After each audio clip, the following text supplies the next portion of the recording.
Welcome back, everybody. This is Pulpit to the Pew. I am your host, Brother Sean Brumfield, and today it's just me and Brother Ryan. Hey, everybody.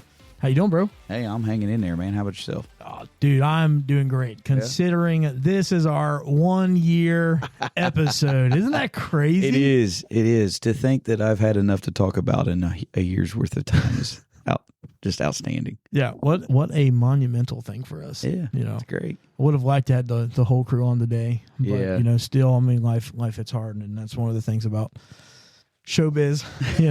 It's unfortunately it doesn't work out all the time for everybody, but I'm very thankful for where we've come. I mean, we've hit some pretty high milestones. We've started off video within our first year. Yeah, that's crazy. And overall download wise, we've hit over 6,000 downloads. Dude, that's crazy. Yeah, that is crazy. I appreciate it. That's awesome. Everybody that listens and downloads, and if anybody's watching the videos, this is what God gave me to work with. So, running joke of the show. Sorry about that.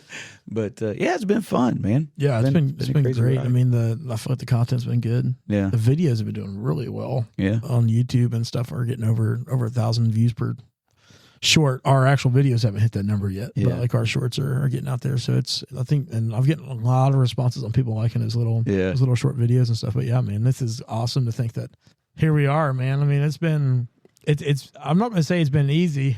No, not by the stretch of the It's definitely been one of those deals. Like if you get into it, you got to put your work into it to make it sound good, to make it look good, to try to keep everybody on the same page and all that stuff. It's definitely takes work. Scheduling can be hard sometimes. It can be. I mean, but it's worth it. Several different people's lives that you're trying to work around. Nobody's schedule is always the same. So you try to make sure that people can be a part of it, but sometimes it just doesn't work out. Yeah. I think it's just crazy that, you go down through the list and of everything and talking about hardships. Well, I mean, like, you just don't understand what goes on in the background. Like today, we were just rearranging some mics and things like that, try to get things going. And out of nowhere, for those of you who don't know, we record in my basement, and this isn't a high dollar studio. Oh, what are you talking about, man? Yeah. It's high dollars for me.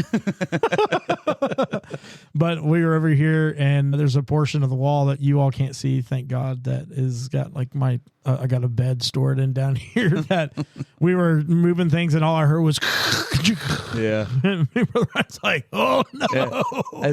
As that sound of utter failure, always go back to that old meme with that one Asian man that was doing what is it? He goes, emotional damage. Yeah, emotional damage. Well, some emotional, a lot of physical damage on our part. Been a lot of uh-ohs. Yeah, we've had a few of those.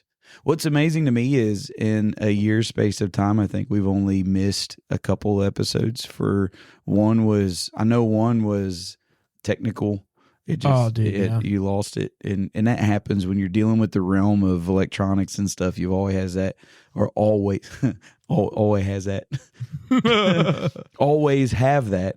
But the other thing is I think the other one that we missed was due to a loss. I don't think we missed many episodes. No, we missed one in July due to an aunt passing on my wife's side, but other than that, we've done pretty well. Mm-hmm. With the consistency in the audio section.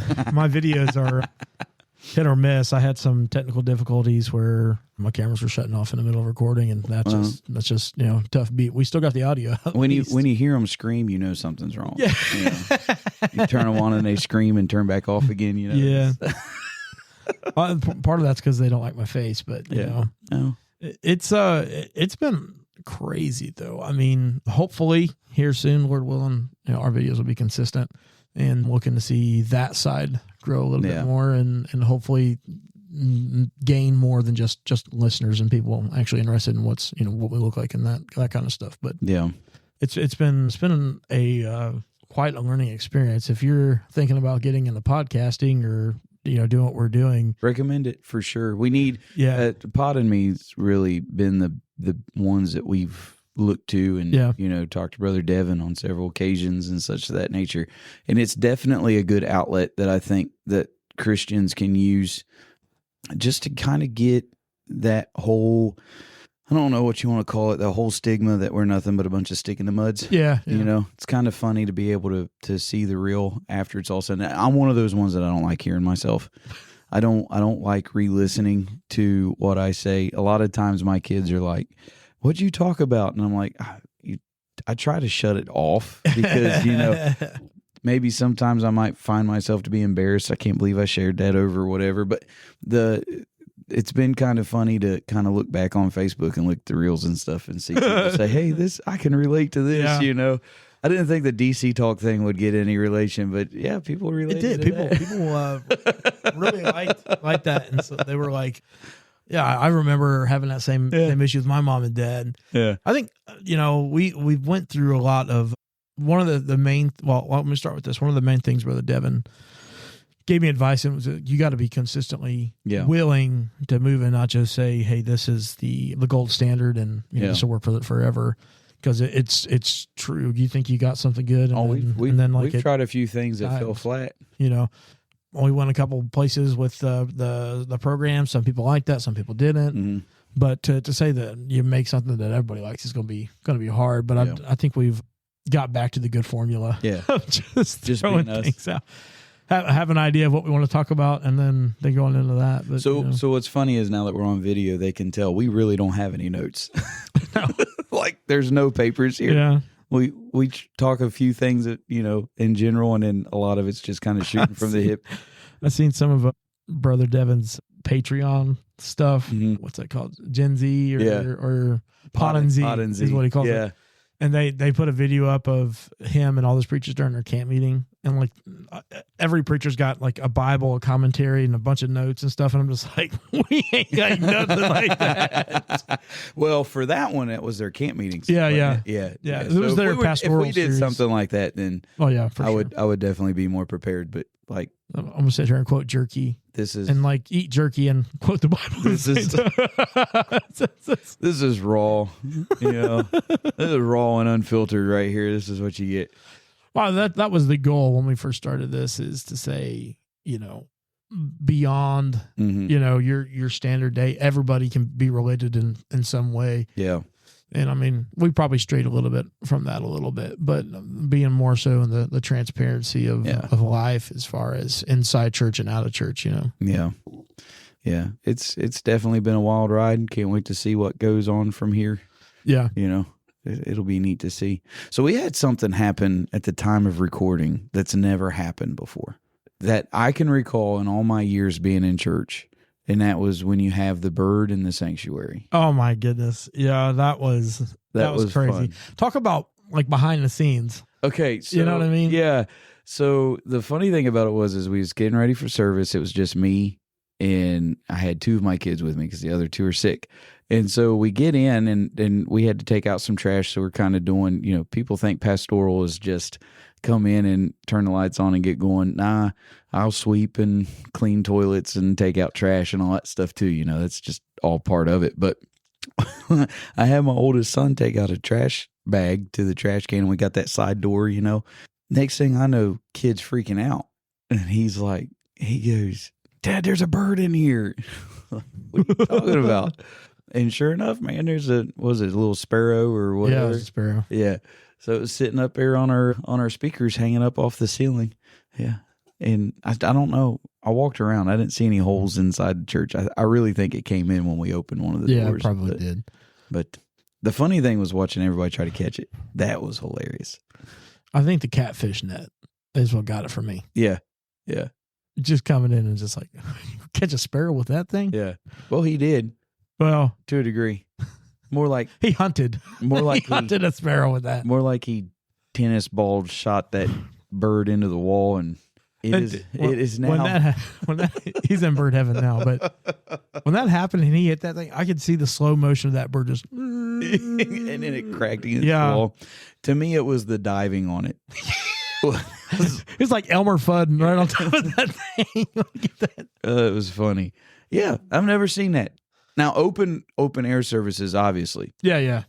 I have seen a snake fall on people, but not in a sanctuary like a church. They weren't handling it, folks. No. No, this was at a disclaimer there. This was at a youth camp. Yeah.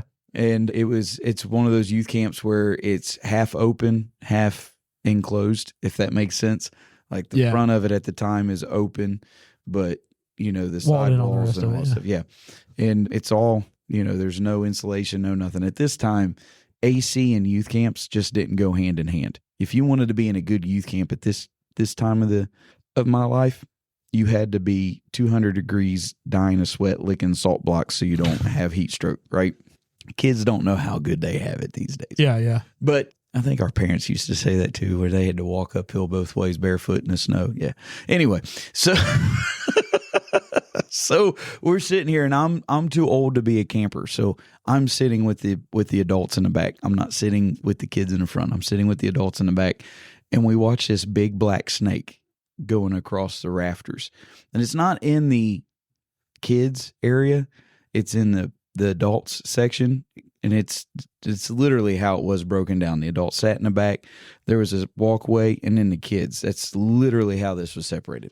And so this black snake is up there in this rafters, and it gets to this point where it can't go forward anymore, so it starts drooping.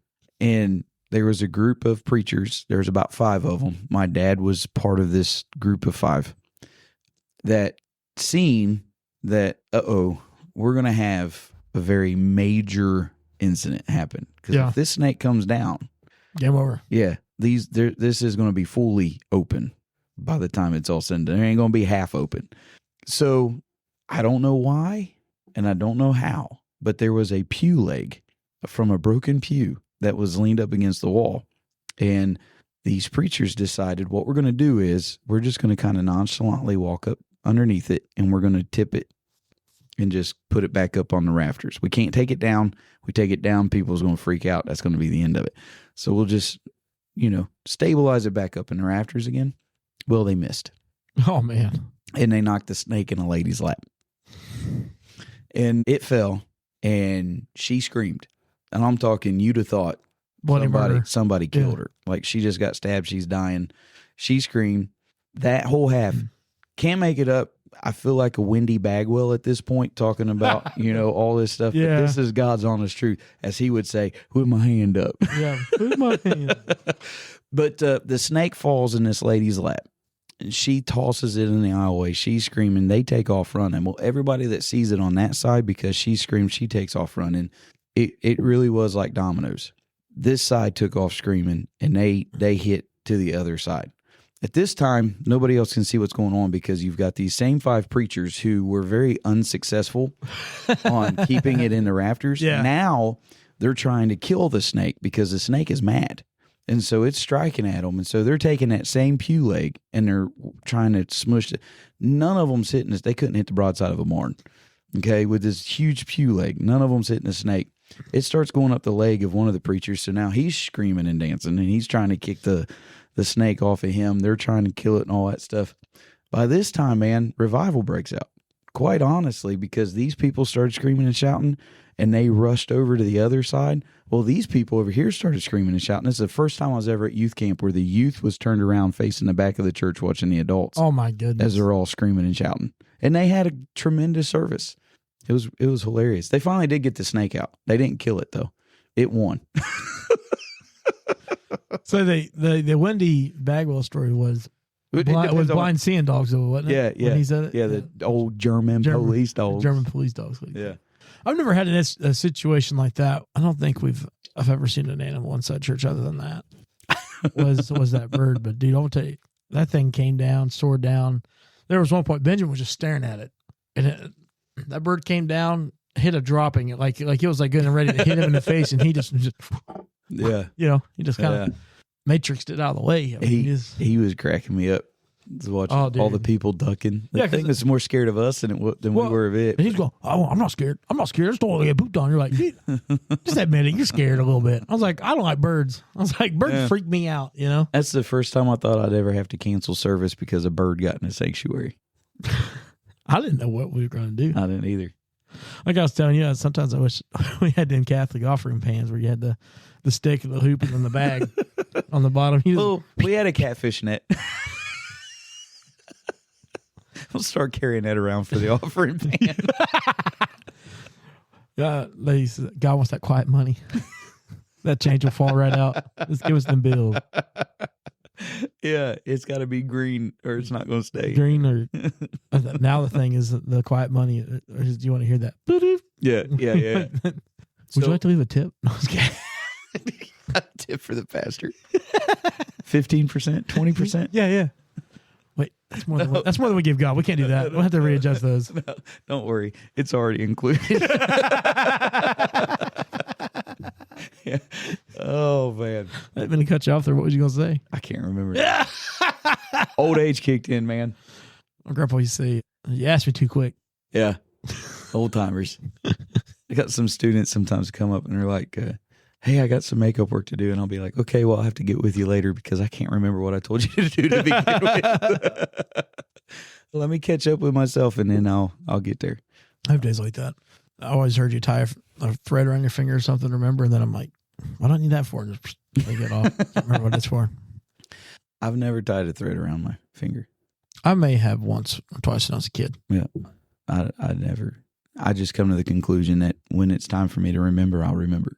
And most of the time, it's about 10 minutes too late. My thought process sometimes is gotta be, Lord willing. Yeah. If he's willing, I'll tell you. I always say, well, I can't remember, so therefore it's not important. And that's not always true either. A lot of times I tend to forget some of the more important things. Yeah. But, if I can't remember, it must not have been important. I know some things that you forgot. I was like, that were very important. Yeah. Oh, yeah. Yeah. People have to remind me things all the time. That's my fault, though. I don't write it down. There's so much stuff going on. Dude, there's no way I could write everything down. And I'm horrible with writing stuff down. Of course, then again, if I did write it down, I couldn't read it, so it doesn't matter. Oh, I could read mine. No, not mine. I'm trained in hieroglyphics. I could have been a doctor. I wasted my handwriting talents. Yeah. Hey, I'd get paid all that money just to write letters on a piece of paper. Because there ain't no way in the world I'm diagnosing anybody. But yeah. You want me to write some stuff on a paper, man, I'll take care of that real quick. This boy is amphibious. What's that? He can hit with both hands. Yeah. You mean ambidextrous? Yeah. Yeah, sure. I couldn't spell it to save my life, man. Spell it? IT. Oh, easy. Well, yeah, I could do that. But some of those Latin terms for diagnoses, there ain't no way, dude. Well, I'm doing that with species names. Homogeneouses. That's about it. Yeah. Or see, I can. It's not homeo. It's just homogeneous. Homeo. Where art thou, homeo? Yeah, I had to. There's one guy that we learned about. He created, or it was part of learning pressure, how pressure works with gases. Yeah, and it deals with volume. I'm not going to give a science lesson, but it deals with volume, temperature, and pressure.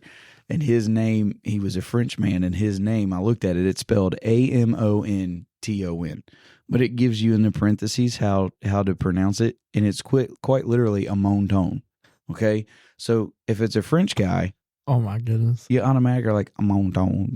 Like you're trying to put this French accent. Kids were dying every time I'd say it. And I looked and I said, guys, you just need to say it once. It's the best name in the world to say. That's not how you say it. And I was like, yeah, it is. Look, I know how to read that. How do they say you're supposed to pronounce it? They started saying it the way I did because they found out it's a whole lot of fun. It's a whole lot more fun. Yeah. Yeah. Now, I might say Chicago wrong. Chicago. I might say ambulance instead of ambulance. It drives a lot of people nuts. Are those intentional, or is that really the way you say it? No, it's not intentional. I tell you what drives my wife crazy. Now, okay, there's a lot of things that drives my wife crazy, that the way that I talk. She can't stand how I say Chicago. And I do it. I don't even think about it. I quite literally, in fact, one of my students called me out on it today because I said something about Chicago. And she was like, you mean Chicago? And I was like, yeah, Chicago. That's what I'm saying. That's what I said. I said Chicago. I said what I said. She can't stand when I say raspberry because supposedly the P is silent. A rasp is something you use to clean the edges of drywall. Right. But the thing about it is I'm not talking about a rasp. I'm talking about the raspberry. Raspberry. Right, raspberry. And the thing about it is, and people's going to think, if they're watching this, people's going to think that I do it on purpose. But you can attest, I don't do these things on purpose. No, and you know what the sad thing is? You're contagious. The way you mispronounce words or I'm trying to think of some other things but I definitely. You've become better. You become better at speaking. I didn't know the strokes were contagious, but apparently when I'm talking to you, I can just go. Oh man, it just doesn't come out. Yeah, it's great. And I worked really hard to clean up my pronunciation in words because my mom used to say I was a mumbler. Or pronunciation. What'd I say? Pronunciation. Is that what I said? Yeah. Pronunciation. Yeah, pronounce. It's pronunciation. I don't know. Dude, wait a minute. We're talking about the way we talk. I ain't going to take advice from you about it. Hey, the one thing is when I got it right, I know I got it right because I say so many things wrong. Pronunciation is how I've always heard it. It's pronounce. No. P-R-O-N-U. Pronounce a word. It's P-R-O-N-U-N-C or whatever. It's pronounce. We're going to start a war on how to spec properly. Well, I mean, it's like, what was it now? I forgot what it's called. No. Oh, well. I can't help you find old timers. Old timers. What's the plant that they pull out in the wintertime? It's red. Poinsettia. Yeah, poinsettia. Yeah. I knew you were going to go there. Yeah. I just had to be reminded the name so I could say it right. I should not have fell into that trap. Because I was thinking about bringing it up and I was like, no, don't do that, Sean. Don't do that, Sean. We've crossed this mile 100 times over. Yeah. And in years worth of time, I wonder how many times we talked about poinsettias. I bet AI could help us if we ever probably as much as we talked about food sometimes. Probably. Food is a top notch. Mm-hmm. Sometimes I do wish we would have called it the Fellowship Hall. Hey, by the way, do you know that the day that this comes out, it's National Homemade Bread Day? Are you serious? Yeah. I love homemade bread, by the way. What was the other one you said it was too? It's also National Butter Day. I mean, if you're going to have to have homemade bread, you got to have butter, yeah. Yeah. 100%. But my favorite one is National Unfriend Day. It's not National Friend, it's National Unfriend. So who are you cleaning off your list? Mm-hmm. Don't think about it. Yeah. I can't edit that out. You just go. No. We're not here. They'll get a kick out of that one. Okay. Do you want to start a riot? Right. Because me and you had experienced something on Friday that I'm getting ready to say, and I think you'll agree with me. So we've already got people upset over the whole Chick-fil-A thing, right? Mm-hmm. Let's just go with it because there's somebody else here to stop us. But me and Brother Ryan have found a restaurant that, wow, that's going to be all over that. I shouldn't have done that. Dropped my can, everybody, because I'm nervous. A nervous tick just playing with stuff, right? Hey, look, we've been on for a year, so let's go ahead and get it started. So, but anyways, let's start our second year with getting people upset. Okay. So we've already said that Chick-fil-A is overrated. Mediocre. Yeah, we're done with that. Well, we have found a restaurant that has slaughtered, and I mean it, slaughtered Texas Roadhouse in Longhorn. Yeah, that place was awesome. Cattleman's Ranch. Yeah, Cattleman's Ranch. Yeah. Guys, I'm telling you right now, hand across my heart, hand up in the air, as Winnie Bagwell said. Yeah. Hand in the air. Okay. It's Cattleman's Ranch is the best steakhouse around. Yeah. That now when you talk about that, I'll put a premise here. Affordable. Yes. Okay, because there is a difference between this and Ruth's Crisp, or which I've never ate. Yeah, never ate at any of those because, quite frankly, I don't want to spend a whole paycheck on one steak. But when you talk about somewhat semi-affordable, you're not spending $50. You can, but you're not going in there knowing that you're going to spend $50 for one steak. So in the realm of Longhorn or Texas, those kind of restaurants, Cattleman's Ranch is the place to go, y'all. It is so good. So their rolls beat phenomenal. Texas Roadhouse out of the water. They come pre-glazed, everybody. Listen, I know. I'm just going to let my fat spirit reign here for a minute, okay? I love rolls. Mm-hmm. What I hate is grabbing that hot roll, cutting it up, and putting butter on it. First off, Texas Roadhouse's butter is way different than what it was. Like it's butter with a little bit of cinnamon. This butter they brought out, you could tell the color. Butter. It looked like cinnamon butter. Yeah, but it had that honey butter glaze on top with that cinnamon. Oh, and goodness, guys! And it was very soft in the middle. Oh yeah, and it had the crunch on the outside. The crunchy outside. Which I love that.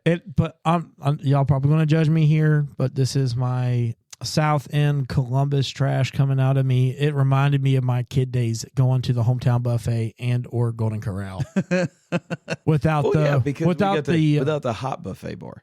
Yeah. Well, I mean, just the bread because Golden Corral had awesome bread, some of the best. But out there. You could get rabies if you ate their bread because of all the people that was going rampant around that place. But this bread was just phenomenal. It was wonderful, man. It was really good, and they had a salad bar. You don't see that very much anymore. I like the fact that I can make my own salad. I didn't have to let somebody else pull a pre-made salad out of the freezer and let it thaw out before I eat it. Now that Frisch's is pretty much out of the picture, I mean you're kind of out unless you are one of the only towns that has a Ponta Grossa around. Yeah, and there's very few of those anymore. Yeah, there's some Frisch's still open, but they're not. No, it's not the same. No, they're not. Did you see where the Dollies that took the place of some of those Frisch's are already out?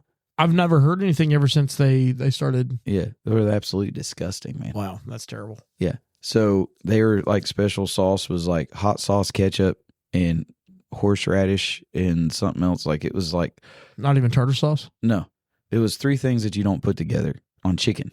They weren't even a burger joint. They were like a chicken sandwich joint. That's terrible. Yeah. But back to the steaks. Yeah, those steaks were very good. Awesome. Yeah, I got a sirloin, and it was as if I got a very tender ribeye. Yeah, very tender. Texas or somewhere. And a lot of times because I order mine medium rare. Yeah. So a lot of times when you order it that way. Most typically, if you order them at places like that, they come chewy. Yeah, they're not. You could cook them medium rare and then still have that red, but cook them just enough to where it's not as chewy. This one wasn't that way. It was like melt in your mouth. It was delicious. Yep. It was definitely a good stop. Yeah. Coming back on a long drive. Yeah, it definitely was. It made me want to fall asleep afterwards, but there was a couple. Rain. There was in the rain. There was a couple times on the way home. We went to Brother Finley's prophecy conference that he has, and on the way home there was a couple times that Brother Ryan was like, "That's a red. That's a brake light. That's a brake light," and I was like, "What?" That happens to me all the time too, man. So don't feel bad. Yeah. No, that was good. Cattleman's Ranch was very good. I mean, there's not one around us, so I'll still settle for Texas or Longhorn. Yeah. But if anybody from Cattleman's Ranch ever tend to pop open any podcast, more than likely you're not listening to ours. But if you yeah. I put one up here in the Cincinnati area. Let me know. I'd be more than happy to invest in that myself. Yeah, and the steaks that I order or eat.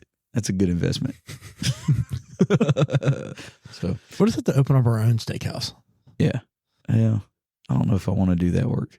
Oh no, we just open it and hire somebody else to do the work. Yeah, but it's still our names on it. And if it ain't no good, I don't mind the grill. I love the grill. Yeah, I could do that. I do it from my house. Do you prefer? Since we're on the topic of steak, anyways, do you prefer a restaurant steak or a home cooked steak? So I'll just be the first to tell you I haven't perfected cooking a steak. So I like my steaks because I cooked them. I know how they're made. I know how they're cooked. But most of the time, if you say, hey, I want this steak cooked to this, I haven't perfected cooking a steak to order per se. So most of the time I'll say, hey, do you like it? And if somebody says, yeah, I want mine medium rare, everybody's pretty much getting it medium to medium well. Yeah, you're just like, how long is that in the microwave? Yeah. No, I don't cook anything like that in the microwave. It's on the grill. I do it on the grill.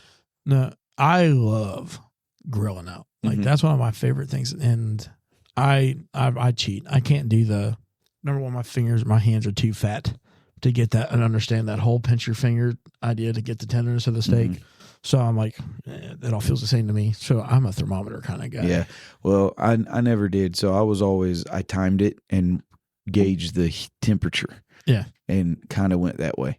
But now I've got a thermometer. I moved up in the world. Yeah. Yeah. It makes a world of a difference in your steak though, too. Yeah. I haven't cooked a steak since I had it, but Yeah, I'm sure it does. Because you're only supposed to cook them up if you want a good.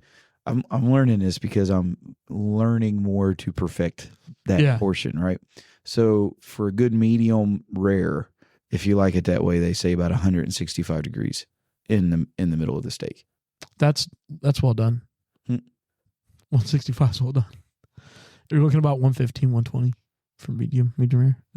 Not from what I got. This dude cooks at medium rare all the time. I don't know where he got the 165 well, what he does, from. He doesn't do it. So the other thing that he did, this guy does it now, and my wife doesn't know it yet, but she'll find out eventually when I put it on my I really want one of these list, is he's got a charcoal. I love charcoal. I used to have one, but it kind of broke down on me.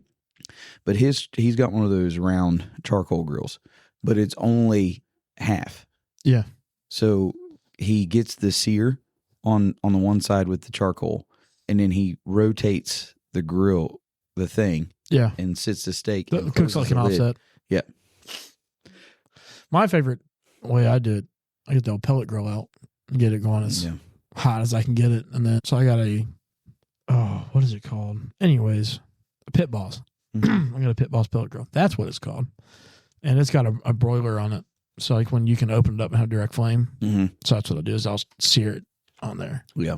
And then flip it or rotate it to get your indirect. Yeah. You get your cross marks on it, and then flip it and do it again, and then set it off to the side and let it come up to temp. But I like mine medium. So I try to pull mine off about 130, 140. Yeah.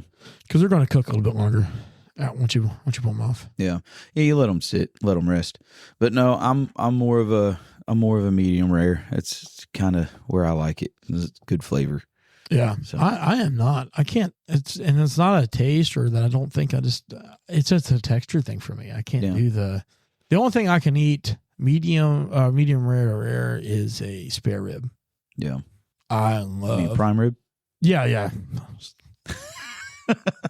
Prime rib. Why did I say spare rib? I have no idea. That's terrible. Yeah. I know what I'm talking about. I can see it. And with a side of horseradish and all that good stuff. How's you? I don't do the horseradish stuff. Dude, I love that horseradish. There's just something about it that is just so good. Yeah. I think it's that zing. I like that zingy taste. I'm not a horseradish flavoring. I never have been. I can eat a radish like out of a garden. I can just pop one and eat it. Yeah. But it's a different plant. Yeah. Oh, I know that. I'm saying, but to me, they have the same flavor. That they still have that same zing, kind of a little bit of a spice. I just don't like the flavor of the horseradish. I like the horseradish on the prime rib, not spare rib, and I like it on like onion rings or onion chips. Mm-hmm. Oh my goodness, that's the best thing on this earth. Yeah. No. Au jus, man, for prime rib. I'll do au jus all day long. I'll dip it in the au jus and then I'll dip it in so it gets that moisture. And then no, I get you. I love it, dude. I'm a big pork chop griller. Mm-hmm. I've mastered my pork chop cooking techniques, and so now I'm messing around with it. I deep fried some the other day. Oh yeah. Oh man, that was awesome. Deep fried pork chops. My heart would stop if I ate a deep fried pork chop. Huh? My heart would stop. Oh man, you gotta. So I put it in milk, or no, I take it back. I put it in egg, and then did a wash. Yep, I did an egg wash, and then I put it in a mixture of cornmeal and flour, and I seasoned the pork chop a little bit, but I seasoned the cornmeal and flour. Yeah. And so I stuck it in the egg wash. I put it in the cornmeal and flour, got it all nice and covered. Stuck it back in the egg wash, and then did it again in the cornmeal. So I did the double dip. Double dip. Yeah, that's great. Oh man. The only thing I really like with that is chicken.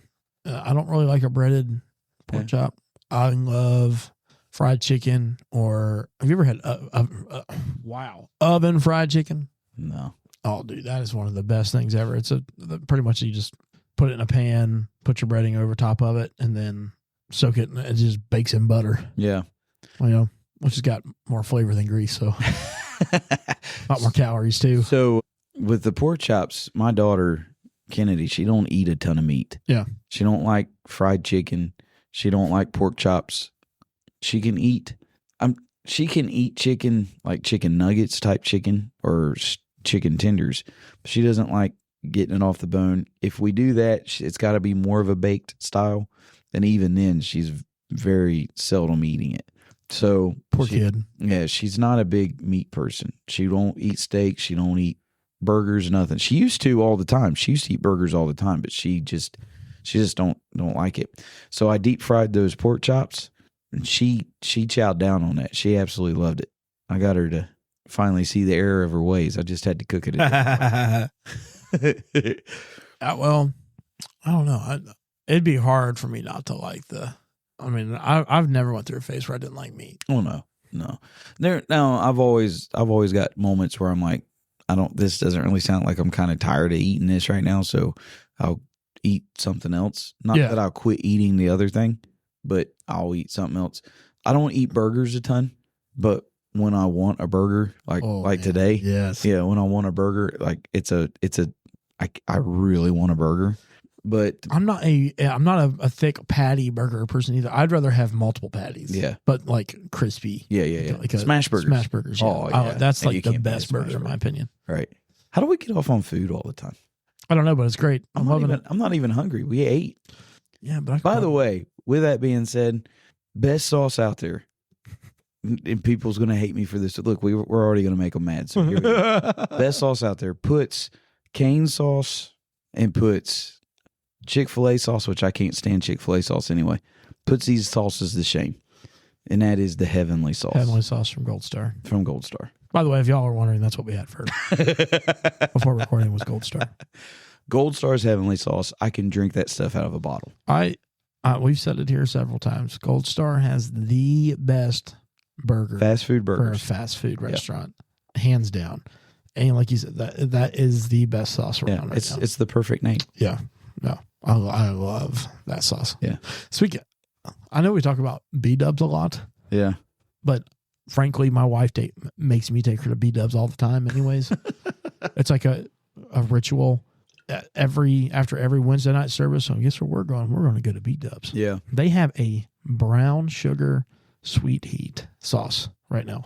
Really? Yes. And it is amazing. It's just a brown sugar barbecue sauce. Yeah. With like a chili flavor inside of it. Really? Dude. Oh my goodness. I'm telling you what, guys, not sponsored. Man, we need some sponsors here. If anybody works for these major companies that likes to listen to us, send us a sponsor, okay? Yeah. Look, I'll promote Chick-fil-A sauce if Chick-fil-A wants to sponsor. Yeah. You probably won't ever see me eat it. We like that. I can't stand the stuff. We like that quiet money too, you know. I'll tell you that it's something you can buy. But anyways, that right now is the best sauce. Yeah. That I've had at B-dubs. Oh, by the way, I got something that you're gonna love. Oh man. And I wish Jonathan was here to get his reaction. Yeah. So today in class, not today while recording, and the day of recording, not the day of when this comes out, but today while in class, one of my 11th graders said that Waffle House was their favorite restaurant. Yeah. Team Waffle House. Yeah. And it was just random conversation. Waffle House. They said nobody can beat their chocolate chip pancakes. Oh, dude, no. That is... And chocolate milk. Thank you, Jesus, for this little win here. They said that they've got the best chocolate milk out there. Were they listeners? Not that I know of. Oh, man, that would have been so much better if they were like... It would have been, yes. It would have been. And technically, I wasn't a part of the conversation, but I heard it and I inserted it in that conversation. You should be like, hey, our show has this little battle going on. Yeah. Whether Waffle House is good or not. Would you like to sponsor that? So Brother Jonathan will listen to this episode because we don't ever tell him what we talk about. He has to find out. Well, okay. Well, we do have a Waffle House flag coming in soon, hopefully. Yeah. Fingers crossed. That'd be Things awesome. doesn't get messed up. Yeah. That would be beautiful right here. One of my other kids during Spirit Week came in, one of the other students, and they had like a wacky, like dress wacky day. Oh, yeah. And he come in with his own Waffle House name tag. And he's in 9th grade, so I know he wasn't working at Waffle House. I was like, dude, how'd you get that? I know somebody works at Waffle House. I'm like, okay. My dad works at Waffle House. That's awesome. So, it wasn't me, man. Something. Y'all hear that? My house is falling apart. So if this goes live, know that we survived. If not, to my wife, I love her. I will say it does kind of sound bad when you hear something fall in the background and you don't know what it is. And if you didn't hear anything, we just heard like a major slide happen in the house. I really hope it wasn't Casper again. But the bed's still standing. Yeah. I'm trying to figure out what that was, man. I don't know. It didn't sound like it was in this room. It sounded like it was above us almost, didn't it? Yeah. Like it was like... Your dog's probably hit something. Yeah. It's my bear out there moving stuff around. Who knows? Yeah. She grabbing a chair so she can get something out of the cabinets. she don't need a chair to get something out of the cabinets, man. She can stand up and open it up herself. Oh, man. Talk about cooking and stuff like that. Oh, you still got some time. I made a slab of ribs one time. Yeah. And if you all want to see my doggo, let me know, and I'll post a picture of her. But she's a Great Pyrenees, so she can kiss you on the mouth, and probably has several of our cast here, I guess. And she's not got me yet. I mean, she's trying. I know she's trying. I get the little dog more than I get the big dog. But one night I decided, I told Alyssa, I said, baby, I'm going to make some ribs. So I went to go shape them up, square them up real nice. I went to go cut that top where it's got it separates from the top of the bone, but it's got that little knuckle joint. Yeah. I don't like that part on my ribs. So I cut that off. So I had about a 2-inch or 1.5 2-inch sliver. That was like the length of the ribs just sitting there. And I'm letting them get acclimated to the temperature or to the room temperature so I could like season them and all that. Yeah. And I pushed the ribs back, but I left that little sliver, that 2-foot sliver up there. And out of nowhere, I start hearing, and I go in there, I'm like, oh no, she's got a whole, I went in there, she has almost all of it down except for 6 inches of those riblets and I was like, you're going to die. So I pulled it out. I pulled that whole thing out and threw it away. Man, she had me so, I was going to make burn ends with those, man. Yeah, well, you should have still put it in a cook-off. Seasoned in that secret sauce. How come you're not eating any? I just tested them out. I'm not really hungry right now. There's a special tenderizer in there. Dude, yeah, nasty. I ever see people like eat something and let their dog and then eat after their dog or something like that. It's just ugh. I seen this video came up. This lady, I guess her and her husband were newlyweds, and he's like videotaping in my wife cooking dinner, and she's got, instead of chopping up a carrot, she's going biting it and spitting it in the pot. He's like, that is the most disgusting thing I think I've ever seen in my life. I don't know how I would have reacted. I'd be like, yeah, I'm cooking from now on. You want some pizza, baby? Yeah. So I've been like, yeah, let's get some pizza. I was raised to always eat what's put in front of you. I wouldn't eat that. It ain't happening. And I love my wife. I will eat after my wife. When we celebrated 19 years. I told her it felt like 50. She listens and she'll get it. She said, well, we can change that if you're really going to keep going this way. Oh my goodness. She's threatening you. No, 19 years. And it's been amazing, That's crazy. And so I love my wife dearly. But if I seen her chewing up my food and spitting it in a pot to cook it, yeah. I'm glad she doesn't do that. I don't know. I was just probably feeling like, I've made a crazy mistake when me and Melissa first got married. Mm-hmm. And so when it comes to Kraft mac and cheese, I want it to come just like the way Kraft wants it. I did. She made it. Melissa doesn't believe in recipes. Yeah. She seasons until the ancestors say stop, is what she says. I was like, okay, well then somebody needs to wake up your ancestors then. Is what I was. No, but this one time she made this mac and cheese. I want to say we were probably married 2 or 3 weeks, and I'm eating it, and dude, it's like goop, and it's like paper paste. Yeah, have you ever seen that? Yeah. It's what it literally looks like and what it tasted like. And I was like, hey, sweetie, did you follow the instructions on the box? And that was the first time she killed me. Yeah. How many times have you been killed since? Too many a number. I don't know my life right now. I don't know. I'm just living the same horror show over and over and over again. I don't ever get put on the couch. She just kills me. Yeah. I have never slept on the couch. No. And that's definitely been one of the things that we agreed on is like, if you can't go to bed with me at night, then we need to figure something out. Right. That's not right. Yeah, there's never been anything like it. That's what I love. Like, I was looking back through me and my wife when we got married. There were several people in our group of people that we knew or were friends with that got married at the same time. Yeah. And when I say same time, I'm talking about a 5-year span. We'll go that far. I think there were like 7 or 8 of us that got married within that 5-year span. Wow. And from all of those people, there's only 3 that I can think of. There's only 3 couples that are still married today. All the other ones, some of them was within a year. Some of them was, they hit that 5-year mark, and it was like, the people used to tell me when I first got married, they said the first 5 years is your hardest years. And I can understand what they meant by that, because you're learning each other and you're all that stuff. Then somebody said, I would say that your years with your children are your hardest years, because you don't have the time to really spend with each other. You kind of get lost in the raising of your children, especially if you have multiple kids at one time, like we did.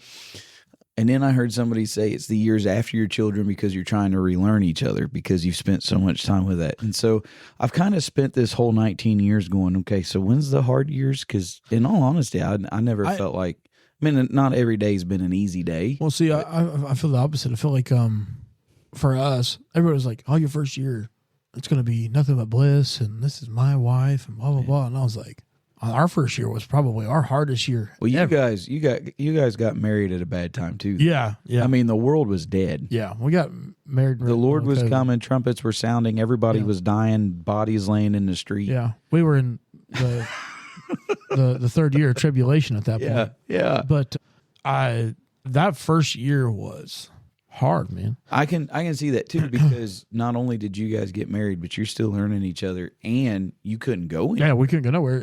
You got mad at me. You just sit next to me and be quiet. It's pretty much what it turned out to be. And I'll be quiet, but I'll let you know when I'm hungry. Yeah. And we're going to go from there. But your dad was the one that counseled us. Mm-hmm. And even within our first couple of years, he's like, "Oh yeah, within your first 5 years, you don't have a clue who each other are." He said, "Until you get past that first 5 years, you're going to find stuff out every day." Yeah. Well, there can be things that are hidden. Yeah. Well, and it's like, not even bad. It's not like you're hiding something bad for the most part, like for us or anything like that. Well, it's just that there's insecurities that happen in each other's lives. Yeah. That is, well, I don't want her to look at me differently. And she's saying, well, I don't want him to look at me differently if I share this or that. And it's like, there's still stuff that pops up. And, April for us will be 6 years. And that just blows my mind thinking that is crazy. Number one, that I've been down here that long. Yeah. That's just crazy. It seriously feels like 3 years. I know like it seriously does. Because I feel like you just moved out of our house. It's crazy, isn't it? It is absolutely crazy. But then to think about, I've been living in the house that I'm living in now for over 5. Yeah. And we wasn't living in that house when you lived with us. Yeah. See, well, it's over 5 because, it will be over 5. 2020. Yeah, I was about to say 2020 is. Yeah, it'll be over 5 in March. Yeah. That's when we bought our first house, was in 2020 though. Yeah. We moved here to the house right now in 2022. So yeah, it's when you look at time and you think that, I think I don't recommend anybody get married really young. I think anymore, 23, 24, that is like the youngest that you should really get married in today's society. I think you can get married young. I think the thing is, if you do, date longer. Yeah. So here's a viewpoint when it comes sometimes to the church world. Yeah. Because we dealt with it. Me and my wife dated for almost 3 years. Yeah. Before we got married. We were almost at the 3rd year mark when we got married. And it was like we got married and it was like 4 months we were 3 years dating. Yeah. So we've been together for a while. And even 3 years dating time, there's still a lot of things that you can hide. There's habits and there's little quirks because you're not living together. So you have your quirks, you have your habits, you have all that. So even though we dated for 3 years, you still have that 5-year learning curve where you're really starting to, and then you start getting comfortable with one another and all that stuff. So, but there's like this, well, why aren't you guys, like we planned it out. We was going to do this. I wanted to make sure that I was in a job that could support us. She had things that she wanted to do outside and all that stuff. But like, there's so many of them out there that gets married at like not even 6 months worth of dating time. And you don't even know the people. Well, not just that, but here's what I'm seeing now. And it seems like this is a big, big issue is people are getting married right as soon as they turn adults. Yeah. And I'm sorry, but just between our generation that's coming up now, there is a huge, big change in maturity. Yeah. A lot of these kids aren't leaving home till, 21, 22, and they don't have their own job. They don't, or if they have a job, it's a part-time job. Yeah. And they don't have any of their own responsibilities. Right. So like nowadays, back in the day, you got married 15, 16 or whatever, which is mind blowing to me to even think that was a thing then.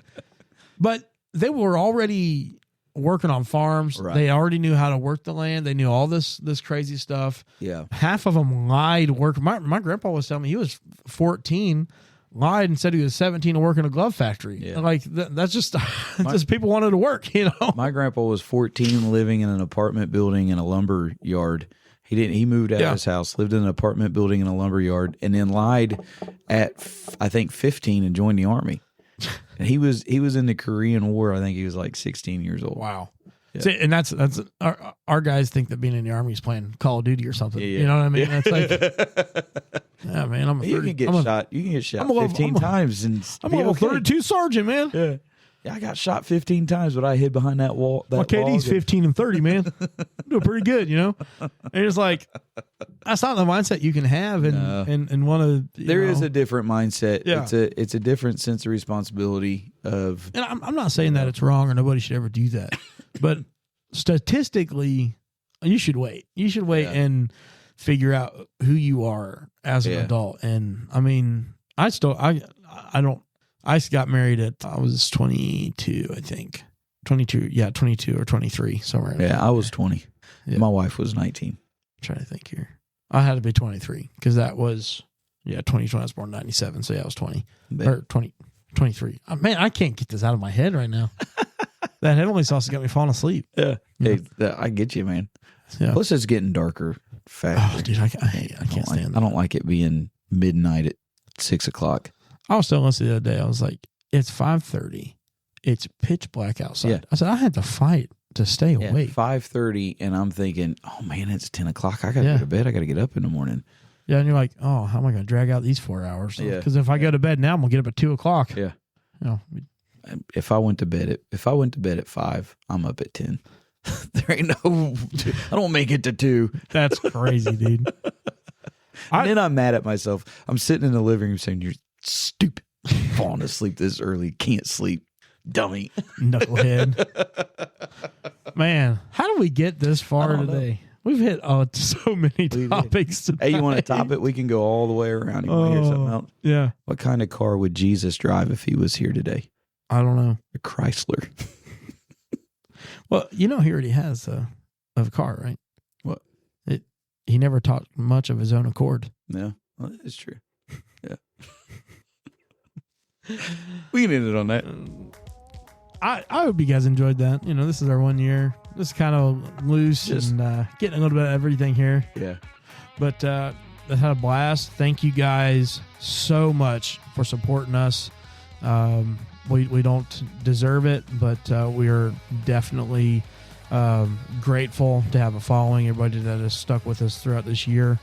And please continue to listen with us, interact with us. Let's make this year a little bit better as far more into us reaching out and talking back and forth, being able to hear some more comments and things. We want to know what you guys are thinking. And thanks and hopefully we'll hear from you next week. Yep. See you guys.